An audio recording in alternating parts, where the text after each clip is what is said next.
are about to embark on a journey. It will be an experience unlike anything you've seen before. On this journey, you'll meet many people. Some will advise you, some will inform you, and some will entertain you. Every journey begins with a single step, and the time for that first step is now. Welcome to the all-new AZ Radio Network.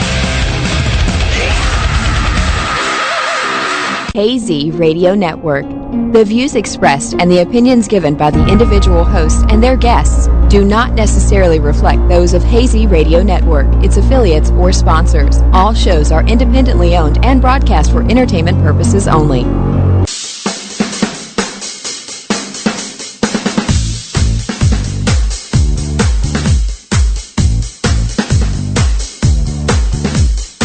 Welcome to the Rock and Roll Radio Show with your host, Andrew Brewer, and his co-host, the not-so-psychic Hazy. Ladies and gentlemen, voted as one of the top 100 psychics in the world, your host, Andrew Brewer.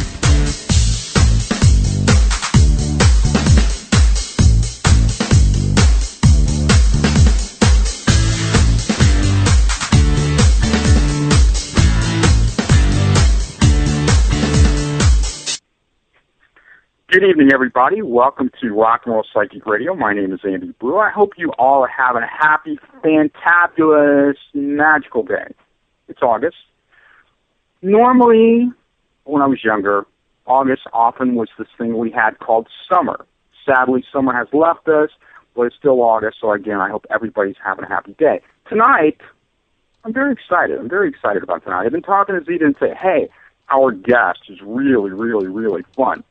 Which is true. I don't make things up. Our guest this evening is the ParaGoddess. You're thinking, the ParaGoddess? That sounds magical. Well, JoLynneValerie is the ParaGoddess, and JoLynne really is magical. And so I had the opportunity a while back to talk with JoLynne. I was so excited. Normally I don't get too revved up. I'm like, yeah, that's fine. Wonderful, wonderful. But when I was going to talk to JoLynne, I actually was kind of like, oh, wow, this is pretty cool. JoLynne is a writer. She is an incredibly intuitive woman. She's drop dead beautiful, oh my God, beautiful. And I like her. So that's probably one of the strangest intros anyone could ever have, but I think it actually kind of sums things up. Before we bring JoLynne on, I want to welcome my lovely, talented, super competent co-hostess, Zita Ost. Zita, are you with us? I was going to say you must be talking about somebody else. How many co-hosts can I have? Well, you can have a plethora.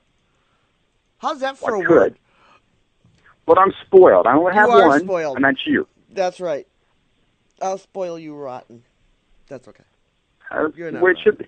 The way it should be. That's right. Are you having a happy day? I am. I had a very productive day, actually. I got a lot done. I got a lot done the last couple days, so I feel good. No sleep, but I feel good. Well, there's a trade. Everything has a trade. Exactly. So you and I could ramble on about how we spent our day and, all the things we did. And that would be fascinating. That kind of be monotonous since it's the same thing every day, right? Right. But tonight, I know. The ParaGoddess. Exactly. So, without further ado, because I just want to talk to JoLynne, I want to welcome our guest, JoLynneValerie, the ParaGoddess. JoLynne, hey, are you there? Andrew. Hello, I am. Thank you so for much doing for this. Inviting me. Oh my God, you're so much fun. Well, thank you very much. How sweet of you to say that. So, I want you to kind of, I think of myself as kind of multi-talented. I was a corporate executive, and I'm a psychic, and I was an actor, and I've done weird things. You have a really interesting background, too. You are a writer. You are a reader. And I don't mean a reader like you sit down and read books. I mean you read like I read. So do you mind kind of, before we get going too much, letting people kind of giving them a sense of what your world is like and the things going on in your world? Oh, my goodness. Oh my goodness. Is that a fair question? That's a tall order. That's an amazing question. I love that question. But it's a pretty tall order because, like you, Andrew, I'm actually very multifaceted. You know, I have a lot going on at once, but I like it that way.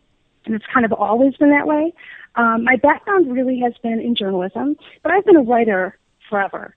You know, I really started writing books and literally putting together little books when I was a kid, you know, because at a very early age, I knew that I wanted to be an author. But also at a very early age, I knew that I was kind of different than a lot of other people because I could see stuff that they couldn't, and I heard stuff that they didn't. You know, so a large part of my 20s actually was trying to figure out what I could do with my life that would organically allow me to bring those two things together, because I knew I wanted to be a writer. I had to be an author, and I knew that I was intuitive and that was who I am, and I wanted to use the two of them together. So I write paranormal romance and supernatural thrillers. When I'm not writing books, I do paranormal investigation. Several days each week, I do intuitive angel readings for clients, and it all kind of came together that way. I guess that's my concise answer. That would be my concise bio. Well, I mean, that's pretty amazing, because like you, when I was young, I spent a lot of my 20s trying to figure out why I was a little bit different than the other little boys and girls my age. I started out as the academic creative writing wunderkind that everyone expected to write novels and plays, and that's really what I intended to do all along.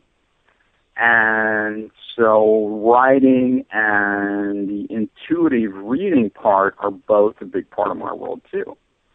One of the things I think is really interesting about your way of integrating this is that you have this kind of vibe. I mean, when I first became aware of you, I mean, you have this energy. I mean, you know, you're incredibly photogenic, and you have this kind of, I don't know how to exactly synthesize it, but you have a kind of a, like, I expect Fabio to come out of the woodwork. You have that kind of, you know, that kind of energy, right? And I guess, I don't know. At the same time, you have this incredible intuition. It's an interesting mixture, don't you think? I mean, really, when you bring the two together, and I think that's the thing. Out of all the, and I don't mean to sound so like, oh my God, you know, like fan out here a little bit, but I think that's the thing that really intrigues me the most, is this integration of the romance and the intuition and doing ghost hunts and doing angel readings and still having this, you know, kind of thing where I can almost see you like reading Jane Eyre and again waiting for Fabio to come out of the, you know, out of the mist. I mean, it's an interesting kind of mixture. I think. I do read Jane Eyre, and that's actually one of my favorite books. And yeah, and I know what you're talking about. I really do. But, you know, I think what you're describing speaks to my view of life and the way I want to live life, which is in a very passionate, vibrant way. Can I get personal here? We can do that, right? Absolutely. We can get personal on this show. Okay, good. So, but listen, I came from actually a long line of very intuitive women, and you know, my grandmother and my aunts were incredibly talented, Andrew, incredibly talented. My mother, on the other hand, wanted absolutely nothing to do with her gift, and quite frankly, it made her crazy, literally crazy.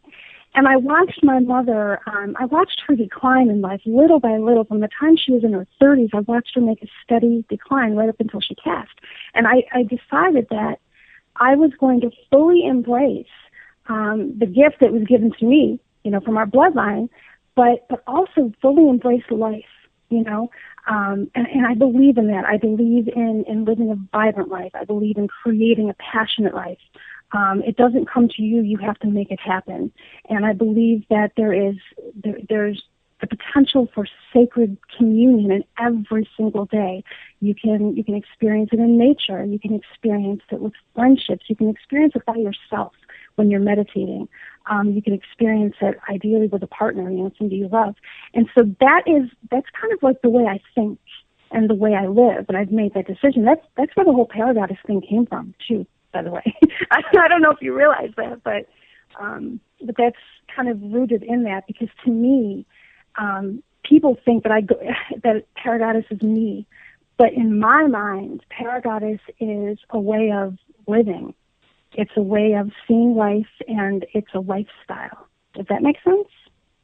Absolutely. I mean, that's, again, the integration point, right? I mean, it's a way of bridging those two and bringing them together. I mean, I think for a lot of people, it's very difficult for a lot of people, I believe, to embrace a sense of spirituality with a passionate life. Sometimes there's a sense that to get into this sense of to this spiritual space, you have to shut down, and sometimes that's true. But ultimately, I think you have to work through that process to get into a space in which you really do embrace all that's here. I mean, we're here for a reason, and I think I couldn't agree with you more.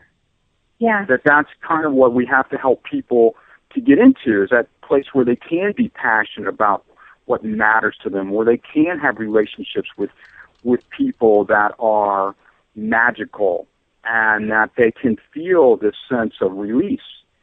So I'm, kind of the outlaw in one sense in psychic world, because I try to get people to embrace that sense of passion and freedom and spontaneity and fun, and that's what you do too, and I think that that's the beauty of it.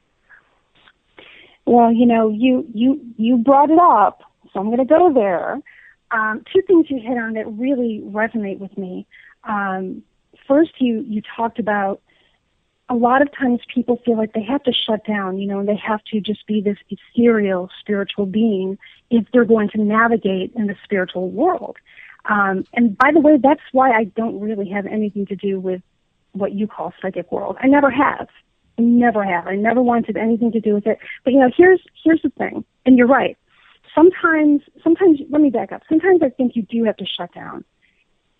But in my perspective, that allows you to have your own encounter with spirit, to have your own encounter with whatever's going on the inside of you, your soul, but also an encounter with spirit. And so that, for me, that was the shutdown process, and I see that a lot with clients and folks that I engage with. But ultimately, and this is, I talk about this a lot, Andrew, I've written about it a lot. Ultimately, when you look at the way human beings are made, food is enjoyable, and I'm a foodie. Sunshine feels so good. When you are on the beach, your toes feel so good in that sand. Sex is enjoyable. Can I say that on your show? But all of these things are enjoyable, and that tells us that we were literally created. We're sensual beings, and we're created to enjoy life. So I'm all about the vibrancy and the passion, and I don't think there should be a separation, But no, I think you and I agree on that. Absolutely. Yeah. Sometimes when there's so much noise around us, sometimes we have to go into a space where we have to quiet down all that noise so we can sort it out a little bit. But ultimately, again, sexual instincts, the instinct to connect with people, what you would see with a 2-year-old. A 2-year-old wants to make friends. A 2-year-old wants to explore and touch everything. So those are, that's part of our birthright.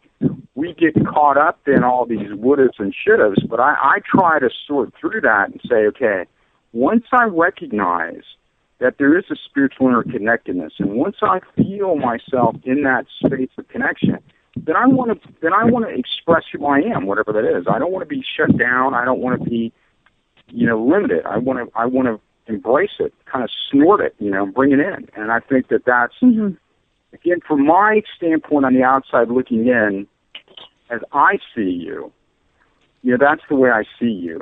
And like, I kind of rebel against psychic world. It's kind of a standing joke. I'm in, I'm out, because there are limitations to it, I think. And what I'm trying to be is about breaking out of those limitations. And I'm not always successful at it, but it's something that matters.